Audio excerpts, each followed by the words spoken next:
हमको तो वो समझ में नहीं आता है। आज से कुछ साल पहले खेसारी लाल यादव एक फिल्म लाने की सोचे थे, संघर्ष 2।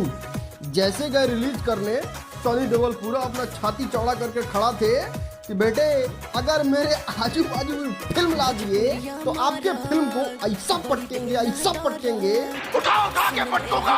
फिर वहां से खेसारी भैया बोरिया बिस्तर लेके भागे कि नहीं, भोजपुरी में ही किसी को जाते हैं उंगली करने, और जाके पवन सिंह को उंगली किए और हर हर गंगे के साथ अपने फिल्म को रिलीज की और हवा बनाते लास्ट तक ले गए थे। हाँ, पवन सिंह का हर हर गंगे भोजपुरी फिल्म इंडस्ट्री के इतिहास में सबसे बड़ा रिकॉर्ड बनाया, और वो रिकॉर्ड ये था कि इतने दिन आज तक कोई फिल्म हॉल में नहीं लगा था इस युग में जितना पवन सिंह ने अपने फिल्म को लंबा हॉल में चला लिया था।